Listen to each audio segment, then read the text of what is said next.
Table tennis, जिसे ping pong भी कहते हैं, चीन के दिल में एक खास जगह रखता है। यह खेल न केवल मनोरंजन का साधन है, बल्कि एक सांस्कृतिक प्रतीक भी है।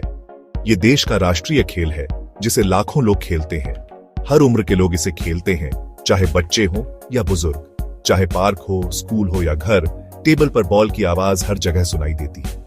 यह खेल हर जगह मौजूद है। ये छोटी सी बॉल देश के गर्व और जुनून का भार उठाती है।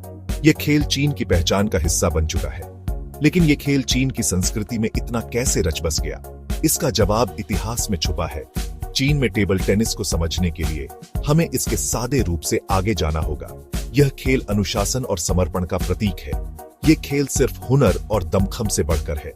इसमें एक गहरी समझ और रणनीति की जरूरत होती है। इसमें एक ऐसा जज्बा है जो चीन के लोगों के दिलों में बसता है। लचीलापन, रणनीति और राष्ट्रीय पहचान। लचीलापन, रणनीति और राष्ट्रीय पहचान। यह खेल चीन के लोगों के जीवन का अभिन्न हिस्सा है। चीन में टेबल टेनिस की कहानी मामूली शुरुआत से विश्व स्तर पर छा जाने का एक दिलचस्प सफर है। यह सफर प्रेरणादायक है और इसे जानना बेहद रोचक है। टेबल टेनिस की जड़ें 19वीं सदी के अंत में इंग्लैंड में मिलती है। यह खेल उस समय के समाज में एक लोकप्रिय मनोरंजन का साधन था। यह लॉन टेनिस का छोटा रूप था, जो अमीर लोग खाने के बाद घर के अंदर खेलते थे। इसे अक्सर ड्राइंग रूम में खेला जाता था। उस समय इसे विफ वाफ कहते थे। यह नाम गेंद के टेबल पर टकराने की आवाज से आया था। यह खेल 20वीं सदी की शुरुआत में चीन पहुंचा। चीन में इसे बहुत जल्दी लोकप्रियता मिली। पहले यह छात्रों और पढ़े लिखे लोगों में एक शौक के तौर पर मशहूर हुआ। स्कूलों और विश्वविद्यालयों में इसे बड़े उत्साह से खेला जाता था। लेकिन 1949 में चीन गणराज्य बनने के बाद टेबल टेनिस का महत्व बढ़ गया। यह खेल राष्ट्रीय पहचान का प्रतीक बन गया। सरकार ने इसे राष्ट्रीय गौरव और एकता बढ़ाने के तरीके के रूप में देखा। टेबल टेनिस को एकता और सामूहिकता का प्रतीक माना गया। टेबल टेनिस को हर उम्र और वर्ग के लोगों के लिए एक खेल के रूप में बढ़ावा दिया गया।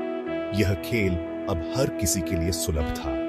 ट्रेनिंग सेंटर और कोचिंग कार्यक्रमों में निवेश किया गया, जिससे चीन भविष्य में इस खेल में आगे बढ़ा। आज चीन टेबल टेनिस में एक महाशक्ति है।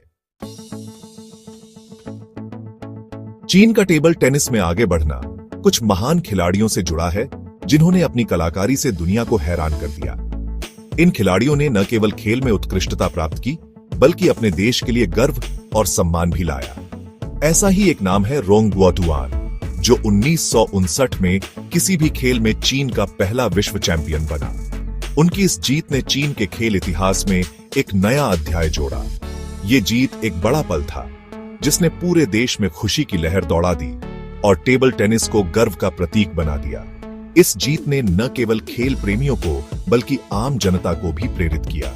उसके बाद कई चीन के टेबल टेनिस सितारों ने दुनिया में नाम कमाया। इन खिलाड़ियों ने अपनी मेहनत और समर्पण से खेल को नई ऊंचाइयों पर पहुंचाया।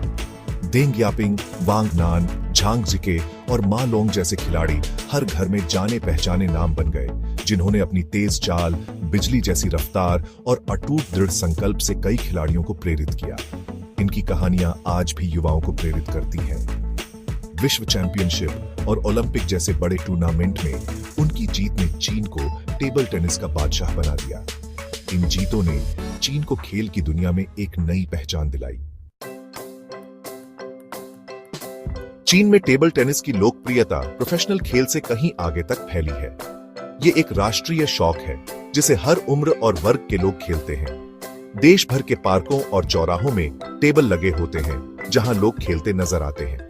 कई चीनी लोगों के लिए टेबल टेनिस सिर्फ एक खेल नहीं है, ये उनके जीवन का एक हिस्सा है, कसरत का एक तरीका है, लोगों से मिलने जुलने का जरिया है और मनोरंजन का एक साधन है। ये खेल आसानी से खेला जा सकता है, इसलिए इसे नए खिलाड़ी से लेकर पुराने खिलाड़ी तक सभी खेल सकते हैं। चाहे वो देश के लिए खेल रहे हों या दोस्तों और परिवार के साथ, चीनी लोगों का टेबल टेनिस के साथ प्यार बना हुआ है।